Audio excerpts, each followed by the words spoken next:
Salam pemirsa, senang rasanya kita bisa berjumpa kembali bersama saya dalam pembahasan buku Yesus Nama di Atas Segala Nama. Buku ini ditulis oleh Nyonya Ellen G. White yang dalam tulisan lain, Yesus adalah Alfa dan Omega, pencipta langit dan bumi, pemberi setiap pemberian yang baik dan sempurna, dan pemikul beban besar kita.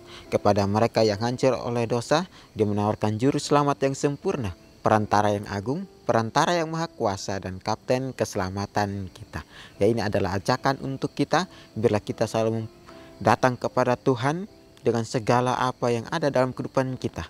Biarlah kita mau berjalan bersama dengan Tuhan dalam beban yang kita pikul, dalam masalah yang kita hadapi. Biarlah kita selalu mengandalkan Tuhan di dalam kehidupan kita, karena Dialah perantara yang agung, perantara yang maha kuasa, dan kapten keselamatan kita. Untuk itu biarlah kita selalu bersyukur dan berserah kepada Tuhan. Pada saat ini kita akan masuk dalam pembahasannya dengan judul Tuhan atas hari Sabat.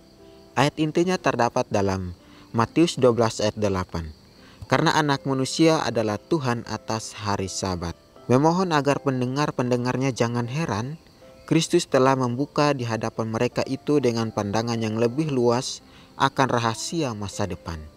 Sebab saatnya akan tiba bahwa semua orang yang di dalam kuburan akan mendengar suaranya, dan mereka yang telah berbuat baik akan keluar dan bangkit untuk hidup yang kekal, tetapi mereka yang telah berbuat jahat akan bangkit untuk dihukum. Yohanes 5 ayat 28 dan 29. Baik, di sini dikatakan kepada kita bahwa karena anak manusia adalah Tuhan atas hari Sabat. Jadi kita tidak bisa pungkiri dari semua yang sudah Tuhan berikan di dalam kehidupan kita, terutama hukum-hukumnya. Ya, sebagai manusia kita mau melakukannya, tapi seringkali kita mempunyai suatu peluang, suatu kesempatan untuk kita tidak mau melakukannya. Untuk itu Tuhan katakan kepada kita bahwa anak manusia adalah Tuhan atas hari Sabat. Ya, kita tahu bahwa walaupun Tuhan datang ke dunia ini, tapi Dia mempunyai satu makna yang begitu penting di dalam kehidupan kita. Makna yang begitu sangat luar biasa, terutama di hukumnya yang keempat. Bagaimana kita mau melakukan dari hari ke hari untuk mengenal akan hukum-hukum Tuhan, mengenal akan siapa Tuhan kita. Untuk itu Dia berikan kepada kita hukum yang begitu luar biasa untuk kita selalu pakai itu di dalam kehidupan kita. Tidak heran lagi, di sini katakan bahwa memohon agar pendengar-pendengarnya jangan heran. Kristus telah membuka di hadapan mereka itu dengan pandangan yang lebih luas akan rahasia masa depan. Kristus sudah membuka kita rahasia yang di masa depan. Ya, jangan heran lagi untuk kita mau melakukannya, karena Tuhan sudah mau membuka atau mau memberikan kepada kita masa depan yang lebih cerah lagi, atau masa depan yang baik. Untuk Tuhan katakan kepada kita selalu percaya, bersyukur kepada Tuhan, meminta kepada Tuhan, dan kita mengikuti akan kehendak-kehendak Tuhan. Ya, inilah pelajaran kita di hari ini, untuk kita selalu mau bersyukur, kita selalu mengandalkan Dia di dalam kehidupan kita. Jadi sehingga dikatakan kepada kita bahwa sebab saatnya akan tiba bahwa semua orang yang di dalam kuburan akan mendengar suaranya, dan mereka yang telah berbuat baik akan keluar dan bangkit untuk hidup yang kekal, tetapi mereka yang telah berbuat jahat akan bangkit untuk dihukum. Ya, ini juga mengingatkan kepada kita di suatu saat nanti, atau di hari penghakiman nanti. Ya, karena apa? Karena kita tahu kerja kita mau melakukan kehendak Tuhan di dunia ini, walaupun kita disakiti, walaupun kita dicegat oleh orang-orang yang iri kepada kita, biarlah kita mau serahkan itu kepada Tuhan saja. Karena kita tahu bahwa akhir zaman ini akan berakhir. Untuk itu Tuhan katakan, biarlah kita selalu bersiap untuk menerima itu. Di sini juga dikatakan tadi bahwa sebab saatnya akan tiba, waktunya akan tiba. Orang yang berbuat baik akan berbuat baik, orang yang jahat akan semakin jahat. Dan waktunya tiba pun orang yang telah berbuat jahat akan bangkit untuk dihukum. Artinya Tuhan sudah memberikan kita janji dan hukum yang tepat dalam kehidupan kita. Dari sekian hukum yang Tuhan berikan kepada kita, biarlah kita mau utamakan hukum-hukum itu, dan kita mau praktekkan itu di dalam kehidupan kita. Ya, seringkali kita sebagai manusia kita tidak mau mempraktekkan, tidak mau melakukan akan hukum-hukum Tuhan. Karena itu sangat membuat kemanusiaan kita keluar dari apa yang kita pikirkan. Tapi Tuhan katakan, biarlah sekalipun kita mau jatuh di dalam jerat-jerat manapun, tapi kita tahu bahwa hukum itu penting, maka kita akan balik kepada Tuhan kita. Jangan kita menjadi orang yang sesat juga di dalam kehidupan kita. Tapi biarlah kita mau selalu bersyukur kepada Tuhan kita. Dan mereka yang telah berbuat akan keluar dan bangkit untuk hidup yang kekal. Mereka yang berbuat baik akan bangkit untuk hidup yang kekal. Itu akan memberikan kita hidup yang kekal jika kita mau melakukan akan maksud dan tujuan dari Kristus. Walaupun kita orang berdosa, tapi jika kita mau melakukan dengan sepenuh hati kita, dengan kekuatan kita, kita mau melakukan kehendak Tuhan, maka Tuhan akan menunjukkan kasih-Nya di dalam kehidupan kita. Mari kita saling bergandengan tangan untuk memajukan pekerjaan Tuhan, untuk memuliakan nama Tuhan di segala bidang yang sudah Tuhan tempatkan di dalam kehidupan kita masing-masing. Jadi sehingga dikatakan kepada kita bahwa jaminan hidup di masa ini yang telah lama dinanti-nantikan oleh orang Yahudi dan telah diharapkan untuk diterima pada waktu kedatangan Mesias. Satu-satunya cahaya yang dapat menerangi kegelapan kubur sedang bersinar di hadapan mereka itu. Tetapi mereka dibutakan oleh perasaan cinta diri. Yesus telah melanggar tradisi rabi-rabi dan tidak menghormati lagi kekuasaan mereka. Maka itulah sebabnya mereka tidak percaya. Di sini juga dikatakan kepada kita, pikiran kita digelapkan oleh kuasa gelap sehingga kita dapat memikirkan bahwa kita dapat mencintai akan kehidupan kita sehingga kita tidak mau lagi untuk berjalan bersama dengan Tuhan. Karena apa? Karena kita mempunyai suatu keinginan, suatu berkas di hati kita yang belum kita capai, yang belum kita dapat. Tapi bila mana semua yang ada dalam kehidupan kita, kita mau serahkan itu kepada Tuhan, kita berdoa meminta kepada Tuhan, maka Tuhan akan menjawab doa-doa kita. Jangan jadikan suatu pencapaian yang kita capai tidak kita dapat, maka kita tidak mau lagi datang kepada Tuhan. Jadi di sini dikatakan bahwa jaminan masa depan ini yang telah lama dinanti-nantikan oleh orang Yahudi dan telah diharapkan untuk diterima pada waktu kedatangan Mesias. Kita harus bersiap. Kita harus menerima semua keadaan yang ada di dalam kehidupan kita. Dan kita harus menunggu kapan selesainya. Ya mungkin kita tidak tahu kapan selesainya.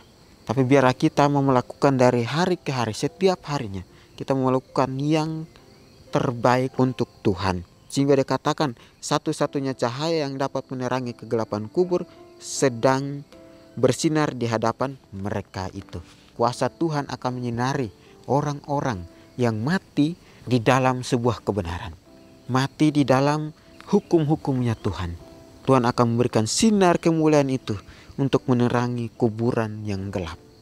Tapi orang yang tidak mau memberikan hatinya kepada Tuhan, orang yang mau melakukan kejahatan setiap harinya, maka Tuhan akan menghukum akan orang-orang yang berbuat jahat. Jika orang-orang yang berbuat jahat mau bertobat, maka Tuhan mempunyai kesempatan yang begitu luar biasa untuk kita selalu berserah kepada Tuhan. Di sini dikatakan, tetapi mereka dibutakan oleh perasaan cinta diri. Sudah jelas kita dibutakan oleh cinta diri kita atau keinginan kita. Karena apa? Karena yang kita capai di dunia ini belum kita dapat. Sehingga kita masih mengandalkan kekuatan kita, kita masih mencintai diri kita. Tapi Tuhan katakan kepada kita, dengan kekurangan dan kelemahan kita yang ada dalam hidup ini, biarlah kita mau bersyukur, kita mau pakai itu di dalam pekerjaan Tuhan. Jangan kita sesali akan masa lalu kita, tapi bagaimana kita mau bersyukur sehingga di masa yang lalu yang kita tidak memilikinya di dalam kehidupan kita, akhirnya kita berjalan bersama Tuhan. Kita mau supaya proses itu tetap kita jalani. Di sini juga dikatakan bahwa waktu, tempat, peristiwa dan tegangnya perasaan yang menguasai orang banyak itu semuanya digabungkan untuk menjadikan perkataan Yesus di hadapan Sanhedrin itu sangat berkesan. Pemimpin agama tertinggi dalam bangsa itu berusaha untuk membunuh dia yang menyatakan dirinya sebagai pembangunan bangsa Israel. Tuhan atas hari Sabat diadili di hadapan pengadilan duniawi untuk menjawab tuduhan karena telah melanggar hukum hari Sabat. Apabila dengan berani ia menyatakan pekerjaannya, hakim-hakim memandang kepadanya dengan keheranan dan kemarahan. Tapi perkataannya tidak dapat dijawab. Mereka tidak dapat menghukum dia. Ia menolak hak imam-imam dan rabi-rabi untuk bertanya kepadanya atau mencampuri pekerjaannya. Mereka tidak mendapat kekuasaan seperti itu. Pengakuan mereka itu didasarkan atas kesombongan dan kecongkakan. Ia menolak akan kesalahan menurut tuduhan mereka atau diajar oleh mereka itu. Jadi Tuhan ajarkan kembali kepada kita untuk kita selalu bertanya kepada Tuhan dalam kita melakukan suatu pekerjaan. Untuk kita, biar kita mau terus mengandalkan Tuhan, terus percaya. Ya, sebagai manusia banyak kelemahan, tapi bagaimana kita mau pakai itu untuk hidup bersama dengan Kristus? Ya, kita akan melakukan kehendak Tuhan. Ya, gantinya ia meminta maaf atas perbuatannya. Karenanya ia diperintahkan untuk menjelaskan alasannya dalam berbuat itu. Yesus telah membalikan hal itu kepada penghulu-penghulu. Dengan demikian yang dituduh telah menjadi penuduh. Ia telah menegur mereka karena kekerasan hati mereka dan kebodohan mereka mengenai Alkitab. Ia berkata bahwa mereka itu telah menolak Dia yang telah diutus oleh Allah. Kamu menyelidiki kitab-kitab suci sebab kamu menyangka bahwa olehnya kamu mempunyai hidup yang kekal. Tetapi walaupun kitab-kitab suci itu memberi kesaksian tentang aku. Yohanes 5 ayat 39. Dalam tiap-tiap halaman, baik sejarah atau ajaran atau nubuatan, perjanjian lama disinari oleh kemuliaan anak Allah. Sebegitu jauh sebagai suatu lembaga ilahi, seluruh peraturan Yahudi adalah himpunan nubuatan Injil. Alfa dan Omega jilid 5 halaman 218-219. Renungkan lebih dalam. Apakah yang dapat saya pelajari dari cara Yesus berhadapan dengan Sanhedrin? Ya, di sini juga dikatakan kepada kita untuk kita selalu belajar lebih dalam lagi mengenai Tuhan dan hukum-hukumnya. Untuk kita selalu memahami apa yang terjadi di dunia ini. Jangan kita juga menjadi suatu orang yang membawa sesat kepada orang lain juga. Tapi bila mana kita menyelidiki akan Alkitab dengan kuasa Kristus, Tuhan akan memberikan kita hikmat yang baik. Di sini juga dikatakan kepada kita dalam tiap-tiap halaman, baik sejarah atau ajaran atau nubuatan, perjanjian lama disinari oleh kemuliaan Allah. Jadi kita selalu mengandalkan Tuhan. Dengan sinar kemuliaan Tuhan kita mau bagikan itu kepada orang. Ya, kita juga harus mempersiapkan diri kita, harus membenahi kehidupan kita. Kita tahu bahwa Tuhan sudah memberikan kita hukum yang baik. Untuk itu biarlah kita jalani itu juga dengan sebaik-sebaik mungkin. Biarlah ini suatu pelajaran yang baik untuk kita selalu pelajari bagaimana Yesus berhadapan di hadapan Sanhedrin. Biarlah kita selalu mempelajari itu di dalam kehidupan kita. Ya pemirsa, ini adalah nasihat firman Tuhan. Biarlah kita selalu mau mengenalkan Tuhan. Ambil pilihan kita hari ini, karena di mana kita berdiri nanti adalah pilihan kita hari ini. Kita akan berjumpa lagi di kesempatan yang berikutnya dan Tuhan memberkati.